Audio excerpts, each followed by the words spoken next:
Hi guys, Colleen at Walking the Resonant Path here. I just wanted to review two books for you today. The first one is My Grandfather's Blessings.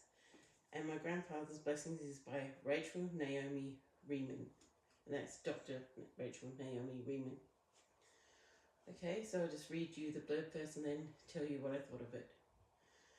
From the New York best-selling author of Kitchen Table Wisdom comes the wisdom to find our blessings and to bless everyone around us. With Kitchen Table Wisdom, Dr. Remen establishes herself as an important new voice bringing hope and healing to a difficult world. Her book spent more than 3 months on the New York bestsellers list and maintained an even longer run on Boston and San Francisco and Denver lists.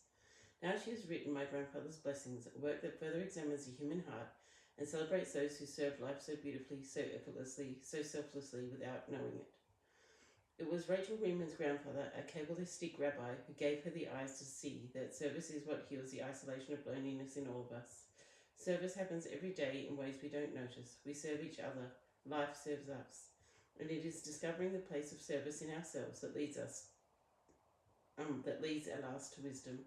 As Remen says, every life serves a purpose, which is both simple and profound. We are here to grow in wisdom and to learn to love better. What this says is that there are many life paths, but all life has a spiritual agenda, and all people are on a spiritual path. These stories give us a profound sense of strength that is achieved by knowing that we belong to each other and to life. So, what did I think of this book? Well, in general, it was a good book, and the stories moved me, and I did cry because basically there was a lot of stories, because she's a cancer doctor, for those who don't know. She's a doctor who deals with cancer, an oncologist. And so a lot of the stories are actually very sad. So this is a warning. If you don't like sad stories, if you don't want to read about death, if you don't want to read about cancer, do not read this book. Do not.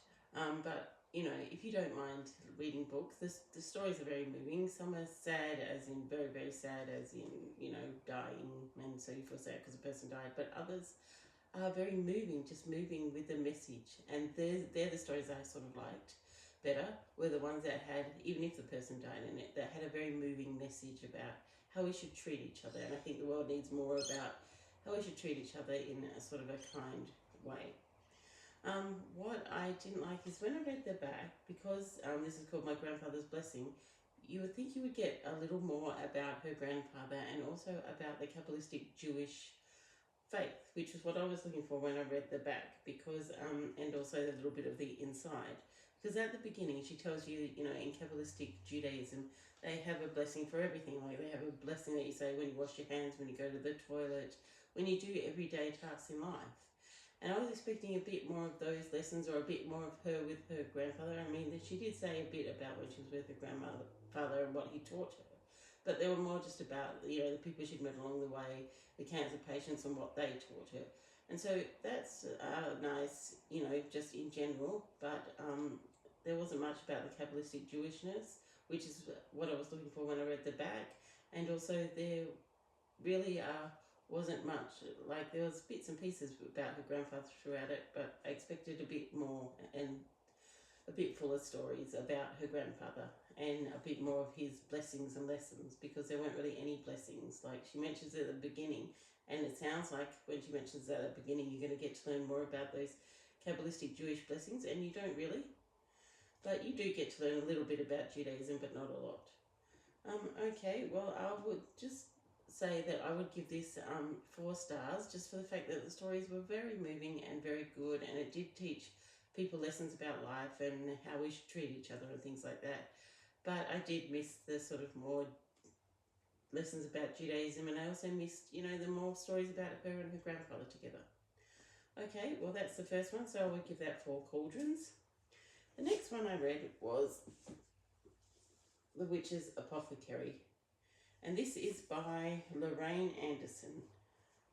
Now, I like this book, but I had a problem with it a little bit, because the first 4, and this is just me of course, but the first 4 paragraphs I thought could have been, the first 4 chapters, sorry, I thought could have been condensed into one, because they were just her tips on, you know, what sort of herbs you should use, what you should get, you know, the warnings, how they should be treated, etc.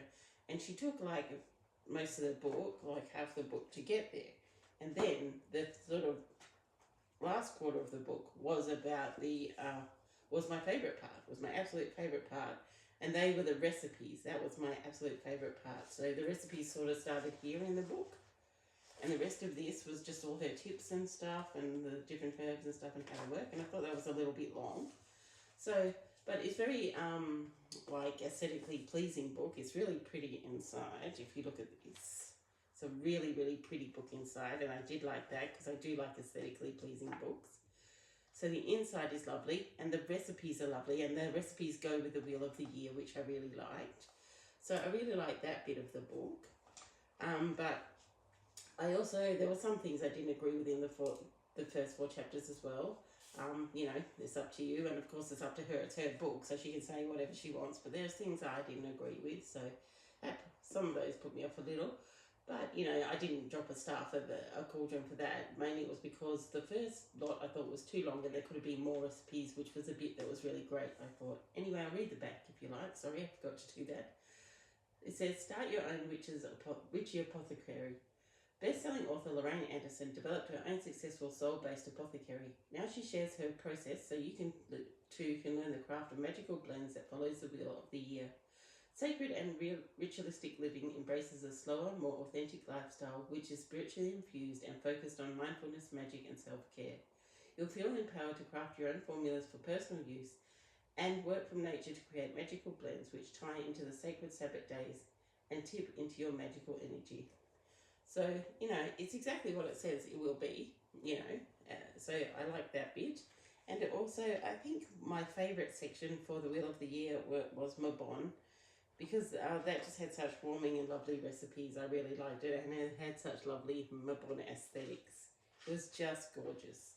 I really did like, see that's some of the Mabon pages for autumn. Isn't that beautiful?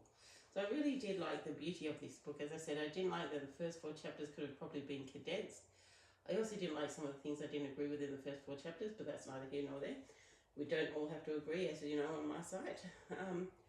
Also, one thing I thought was a bit difficult was that a lot of her recipes had a lot of essential oils in it, and essential oils can be very expensive. So I really did prefer the recipes with the sort of dried herbs that were cheaper. But there are a lot with essential oils which, you know, made it a bit harder to do them. But anyway, I gave this book 4 cauldrons, and I just wanted to do 2 book reviews for you, and I hope you have a glorious day and do whatever resonates within your soul. Bye now.